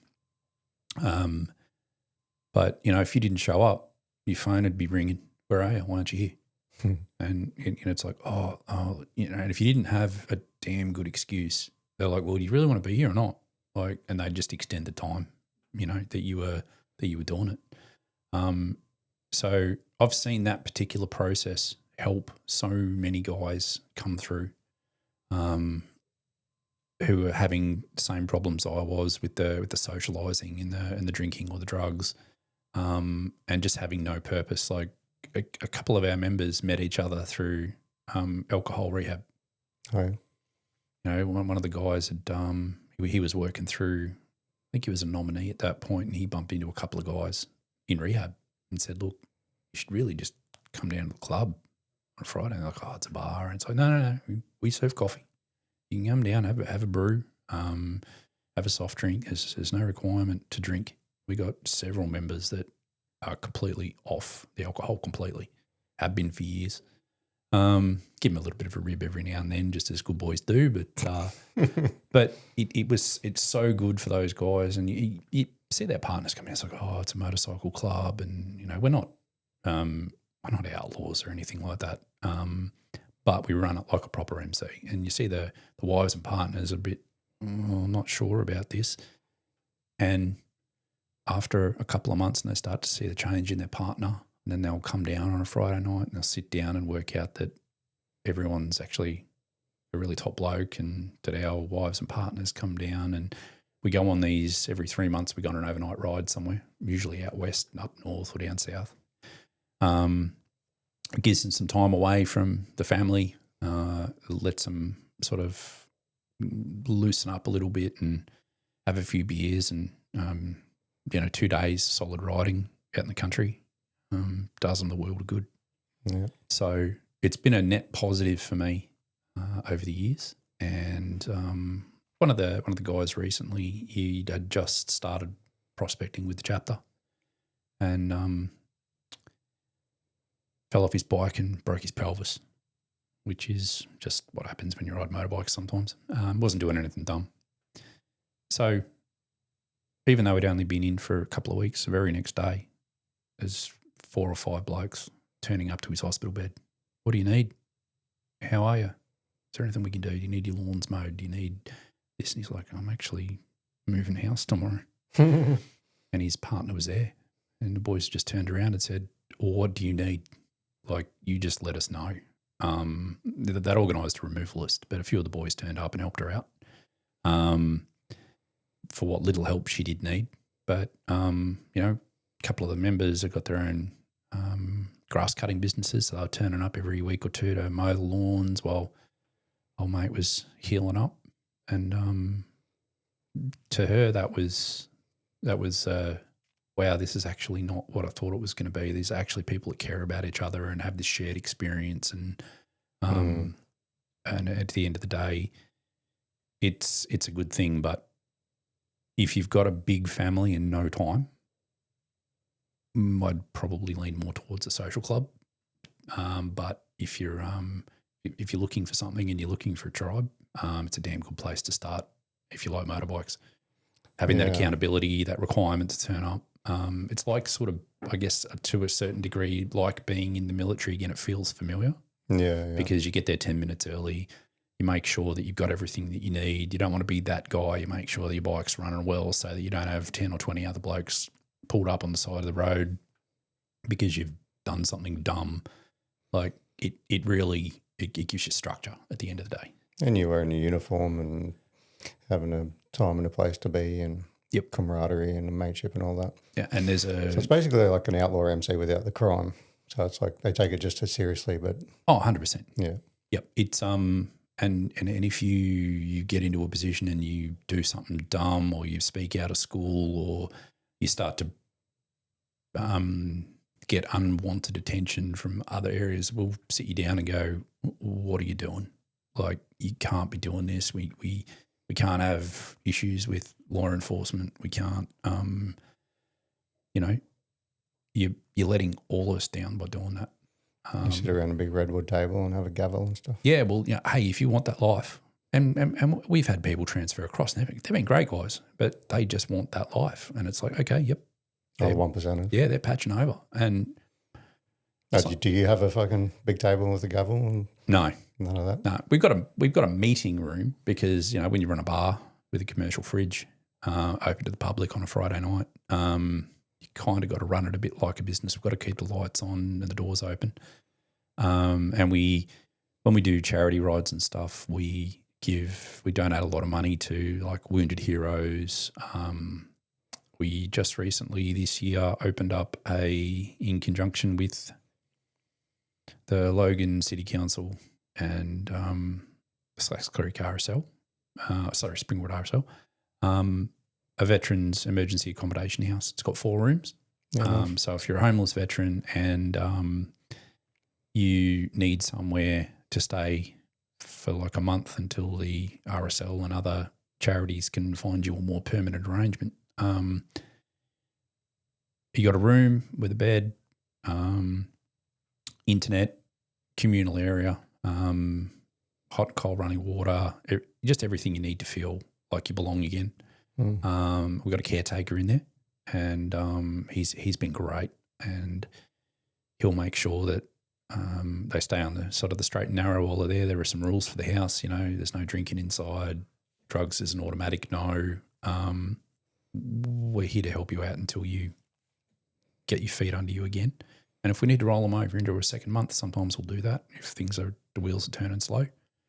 But a lot of what we do fundraising wise goes into veterans charities. We're registered not for profit. We're not in this to make money. We're in this to help out. So, the gate's always open, and you can always come in on a Friday and sit down and have a beer and socialise with those people that have that shared experience.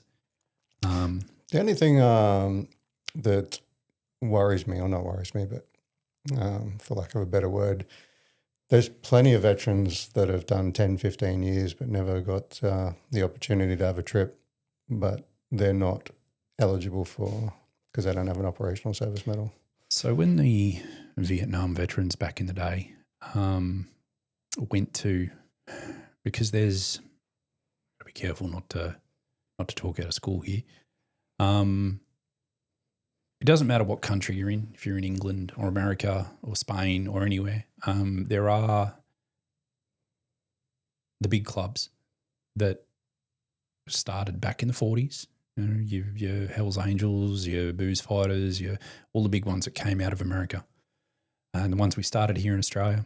You don't just roll into someone's backyard and put a 3-piece patch on and start riding around. There's some standards that you sort of need to meet to do that. They control all of that, and always have. It's just how it's always been. They gave a bunch of stipulations to the Vietnam Veterans MC when they were starting out. It's like, yes, you can wear a 3-piece, but you can never call yourself 1%. And you have to run it like a proper MC. And we only want people that have served in a war zone, because a lot of the 1%ers at the time had come back from Vietnam, World War II, and were ex-active service war zone veterans, and they knew the difference. So that stipulation was put on them, and their first bylaws and everything were written up, and that's how it's always been. They've tried to soften the rules over the years, but it's been met broadly, not just by the larger clubs, but by our chapters all across Australia, that we want to keep that as is. There's enough out there if you are a member that has served but not deployed, Patriots, SMC, Military Brotherhood, SMC, there's a bunch of other clubs out there that ride just as much as we do, that turn up to the same charity rides that we do, come in on a Friday night, we go visit them, that just don't have that double ASM. That's just a requirement that was put on us at that time. Yeah, right. So, and I guess at the end of the day, it came back to a respect thing. In 20 years' time, will that still be the case if we're still around? I don't know. But depends how many wars happen between now and then. You won't have any members left, other. Well, that's a discussion for a few years down the track. But we've got more than enough at the moment, and we've had people turn up that have prospected, that have deployed, and they just haven't worked out. And it's just like, no, because there's no rank. You have the support riders, you call them? Yep. So we've that's the non-combat veterans that can do that. Yep, they are an integral part of our chapter and all the other chapters around the country that have them. What do they do? They do everything that we do. They just don't wear the patch. So they organise at least one charity ride a year. It's usually a poker run. They choose the charity. It has to be obviously veterans charity. And they come on all their rides. Their prospects, again, work behind the bar. We still prospect them through. And it's just a way that those people that didn't deploy but still want to be part of the structure. It's not just some of the social clubs. They ride a lot. Some just sort of catch up once a week for a latte and a bike ride, which is great. But if you don't turn up, it's just a social club, so you're just not turning up. Whereas with ours, there's that, hey, we've got a charity ride on, we want numbers, it's for a good cause, unless it's your wife's birthday or your kid's birthday, or you've got a family event on, you're going to be here supporting, veterans and the charities and the rest of your brothers that are turning up on the day, rain, hail or shine. Yeah, so beefing the numbers up. Yeah, so we do get a lot of inquiries from people that haven't deployed, and we just say, look, this is the reality of the situation. There's plenty of other places you can go, or you can hang around for a little while and join our support riders. We had a guy from the New Zealand Navy for a few years that was a support rider because he was trying to get his service record from the New Zealand Navy. So he was a support rider for 3 years before we could prove that he had deployed, and then we just patched him straight across. Yeah.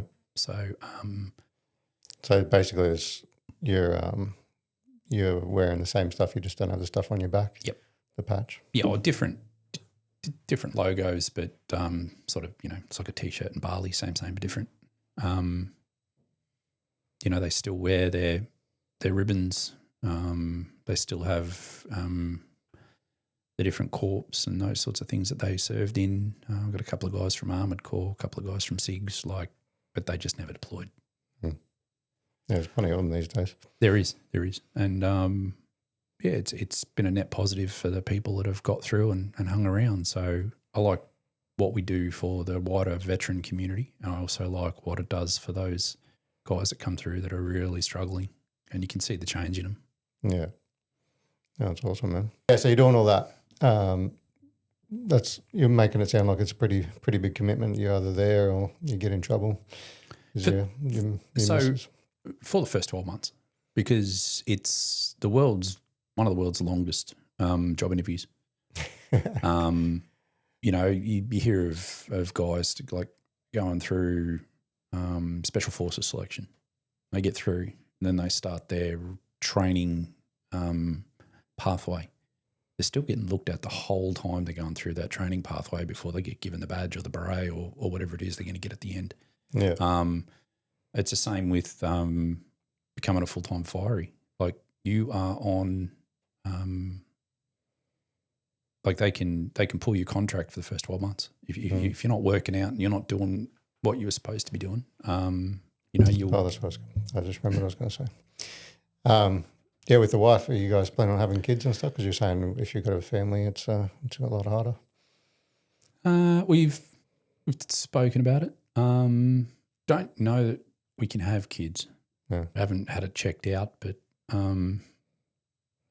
we've talked about if we can't, fostering or adopting at some point, because there's plenty of young kids out there that need that. So we figured that if we can't, we wanted to get set up in our own place first, and that sort of thing before we started.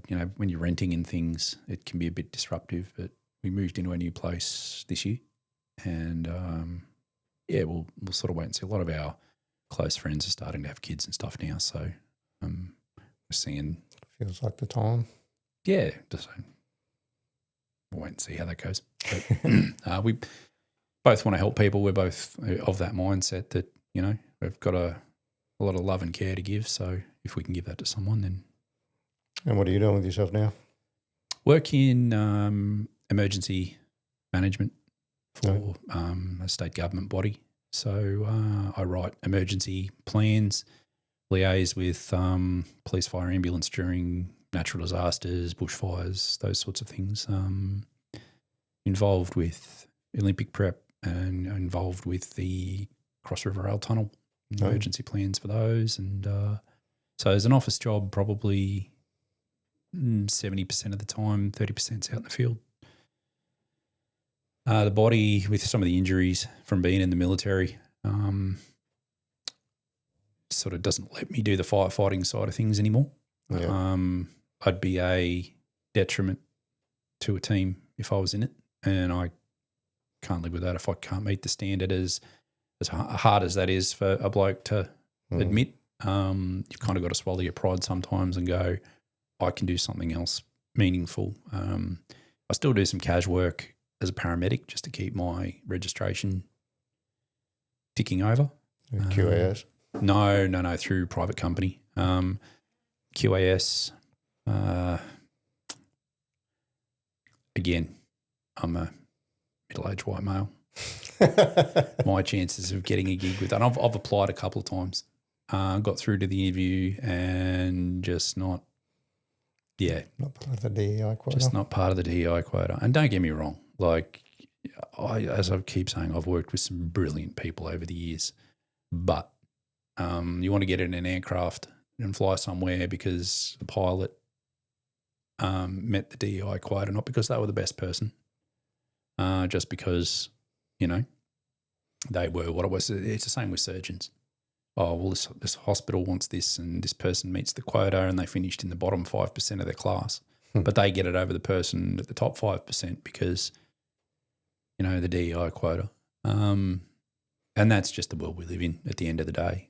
If someone beats me to get a job and they are genuinely better at it than me and can do a better job than me, I don't take that personally. It's like I was unsuccessful. I need to go away and make myself better. Yeah. Can't make yourself any different colour or sex, though. No. Well, you could. The things that I can't control. No, but I'm a private company. It turns out that I approached this company and my old chief from Iraq actually is the ops manager for it. And I said, look, I just need some hours to keep my qual ticking over, and he uses me to, because of my life experience, he uses me to mentor some of the younger kids that are coming through here. Teach them a little bit of teamwork, a little bit of leadership. He says things that you can't learn at uni, and they're not teaching at uni anymore. Yeah. So I'll get the odd big event, the Bridge to Brisbane, some stuff out at the entertainment centre, those sorts of things. So it gives me a chance to sort of give back to the younger generation and teach them a few life skills and keep my skills sharp. Because that's my plan B. If my job tomorrow dries up, I can go back to the paramedic work. Yeah. But it's been good. It's allowed me to use those years of experience I have to give back to those people that I'm training and looking after with that. And other than meeting the woman of your dreams that helped put you on the straight and narrow, how did you square your mental health away? Or are you still cooked? I'm still there'll be times when I'll just whether it be a nightmare, a night terror or something, or I'm having a bad trot where I'll just be, I'll be up at 2 a.m, just sitting in the living room, having a coffee. It's like, well, my work day started at 2.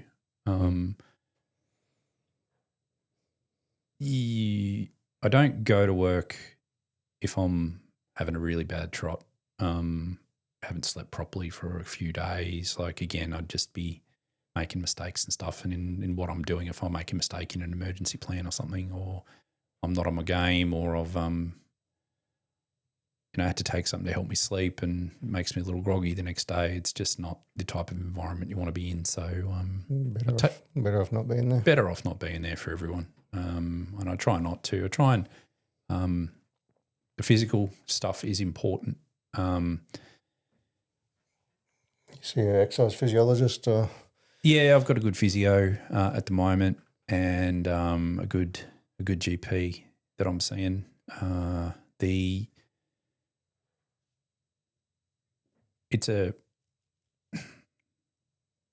Talking to veterans, like a lot of guys and girls consider themselves to be broken. And it's like, no, we're not the same people we were in high school as we are today. And we're not the person we were when we joined the military or before we deployed, if we deployed. You need to try and be the best person that you can be tomorrow. And if that is that you've just gotten out of bed at 7 o'clock, you made your bed, you had a shower, and you enrolled yourself in a first aid course or something, that makes you a better person tomorrow than you were today. And it's those small steps. People set themselves these big goals as, I'm going to stop drinking, I'm going to stop doing this, I'm going to join a gym, I'm going to do all of these things. And it's too much in the start. You just take it one step at a time. First step up the hill is the hardest part. When you're halfway up, you want to quit. If you just put more on your back at that point and keep trying to climb, you're just never going to get there. So I say to a lot of the vets that are coming in, I'm like, you need to look after your physical health as well as your mental health, because when your physical health is in a good place, it's easier for that mental health to come through. So even if it's just something as simple as, again, finding that tribe, joining a run club, or if you join a gym, that's kind of a solitary thing. You just walk in, and if you're a bloke, you kind of lift iron and sort of go. It's an individual type thing. But if you're going and you got those group exercise things, one with classes and stuff. Like, I'm one of these people, and I blame the military completely for this one. Is I won't work out hard unless someone's yelling in my ear. And some of those your fit stops and those sorts of things, or your F45s can be good like that. There's nowhere to hide. You've got a heart rate monitor on. It's up on the screen. They know if you're working hard or not, and if you're not, they're over and you're almost in your lap going, again, faster, again, faster. I'm like, you got PTI in a previous life? Like, what's going on here? But I found over the years that once I started to exercise routinely again, that the mental health side of things became a lot easier. Yeah, nice. It's kind of shifted gear. Tethered together is what I was saying. It is, and it's not putting shit in your body. If you're eating Maccas every day and sitting on the couch and drinking, you're only going to go in one direction. If you cut back on the drinking, have mostly good stuff to eat, if you're in a position where you can do that, and just start exercising. You don't have to join a club or anything if you don't want to, but the more that you are around people and the more that you're interacting with people and in a positive way, it's going to introduce you to new people. You're going to feel like you got a new lease on life. And like the wife and I, when we first met, we joined an F45, and I'd started to put on a little bit of weight because I got lazy, and she was a bit of stress from that because she's an ED nurse. So the stress from that, we both could have been in a better place, physically and mentally, and that had a massive positive for my mental health. Not on any meds anymore other than pain relief. Alternate therapies are good for certain things. Like I'd take some CBD for my pain. It's better than taking ibuprofen, much better on your system, doesn't show up on a on a drug test. And I take the painkillers as I need to when the pain gets bad with my back and shoulder and neck and a few other bits and pieces. But once I started moving again and sweating and really starting to do well, that mental health struggle became so much easier. It was just like I was taking kilos off, but I was also taking those kilos off my brain as well. Yeah, 100%. It's massive. It's and like you said, it's classes. If you're kind of introverted, going to the same group of people repetitively, so you get to know people and create that little community. Whether it's a gym that you have to pay for if you can afford it, but even they've got options like park runs and stuff like that you can do. If you're on DVA, you can speak to your rehab consultant about getting you a free membership somewhere if you want to try out an F45 or something. Yeah, finding that new community. Try not to isolate yourself is super important. It is, and again, if you join a workout group or a touch footy group. Like footy clubs and they're pretty cheap. Yeah, it's like $100 a season. And they're a bunch of morons and they're not having any fun. Find another team. Like, again, shop around until you find your tribe. Yeah. And it might only be your tribe for a few years and then you might sort of head off. But when they find out you're a veteran, and they want you to tell a few stories and stuff, and it's the love that I felt from, I call them normies, and I guess that's for want of a better description, but the amount of love that I've had people show me over the years that are like, look, thanks for your service. You always feel embarrassed when people tell you that, but again, that makes you feel a little bit lighter at the end of the day because the general population you feel that love that you get from them for, look, thank you so much for what you did. And again, you're only going to get that. Your regular friend group knows what you did. They know where you went. They know all the sketchy stuff you got up to. But it's finding that new group and those new people that are going to broaden your horizons a bit. It might help you get some, like if you're in a real rut and you're on a pension and you're looking for some cash work to get you out of the house, that person that you're playing touch footy with might have a food truck, or they might have a factory where they just need another forklift driver 1 or 2 days a week, or it opens so many doors that's so good for your mental health. Sitting at home, drinking, doing whatever, you've got one destination at the end of the day. You're going to die of a heart attack or something, or old age, miserable in an apartment, or you get out and you start to socialise a little bit. And when you do, great. They're making some big moves in America at the moment, thankfully, with Ibogaine. So Joey Rogan. I learnt more from that podcast in the last 20 years than I did in my whole school life because he legitimately gets some good people on. But sending text messages to the president and getting some shit signed. Whatever you need to do. Because they were getting it and they were going down to like Tijuana and places like that, still being run by doctors that worked in the States, but it wasn't legal by the FDA side of things. They can push through medical stuff when they really want to, COVID, but stuff that actually might have a net gain for some people is on the slow train to sometimes nowhere. Especially those alternate medicines. Yeah, most people that I know that have taken on the cannabis side of things have stopped taking so many of their other medications because they're in a better place. Yeah. And if you can stop taking your antidepressants and your anti-anxieties and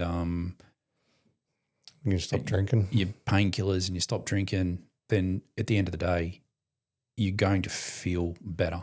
And am I saying, hey, you can just wake and bake for the rest of your life? No, that's not how medication works. If you're taking an oxy every morning with your coffee, you probably need to explore some other options. And again, that's where that physical health comes in. If you're moving a little bit, that's going to help that pain a little bit at the end of the day, and you're going to be a better person tomorrow than you were today. Yeah, 100%. And if that's your goal, just take those small steps. We all have to start somewhere, and we all we all struggle. And Yeah. it's just having people to struggle with sometimes is Oh, yeah, it takes the load off, makes it easier. massive load off. So this podcast, people listening to stories like yours and others can go, fuck, I can relate. I feel that too. And learning all these little tips and tricks. And I've been saying we need to create like a Google Doc spreadsheet for veterans where you can all add stuff to it, like places you can go, things you can do, programs that are out there, discounts that you can get, fucking all this sort of stuff. You have conversations with people, you're like, what? I never knew that. I never knew you could get 10% off at Anaconda. I never knew you could get psilocybin. Like anything and everything. There's so much out there that we're unaware of. And if you've tried something and it hasn't worked, say you've done, I don't know, you've gone down the path of the new ketamine therapies and stuff that vets can get, and that doesn't work for you, okay, you've just ticked something off the list that doesn't work for you. Yeah. And the next thing that you try might not work, but that 1, 2 or 3 attempts down, it's like, I found something that works for me. Just because it worked for Frank doesn't mean it's going to work for you. So trial things, take a look at what's out there. Again, like you're saying, talk to other veterans.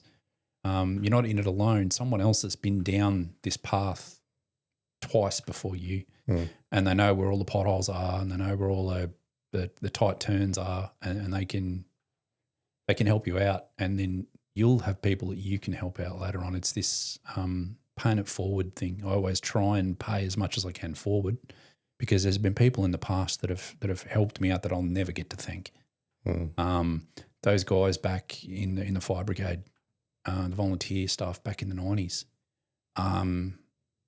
they set me up with a work ethic and a way of looking at things that I still use to this day. And I some of those older guys have gone off to the big fire station in the sky, and others are still around. And if I ever get the opportunity to sit down and buy them a beer and say thank you, for one, for putting up with me, but two, just for that. And I just try and pay it forward as best I can. Am I great at it? No. But, every little bit helps. So yeah, for sure. It's awesome, man. Thanks for being here. Look, appreciate it. And yeah, like I said, find your tribe. Get yourself out of the house. That is a good takeaway. Cheers, bro. Thank you. Bye-bye. Bye. The Grey Man Podcast is a veteran-run platform dedicated to sharing authentic experiences from current and former service members. These stories are shared to foster connection, understanding, and support within the veteran community.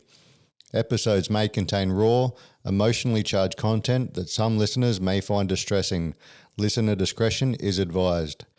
The views and opinions expressed by guests are their own and do not necessarily reflect those of the Grey Man Podcast, its host, or affiliated partners.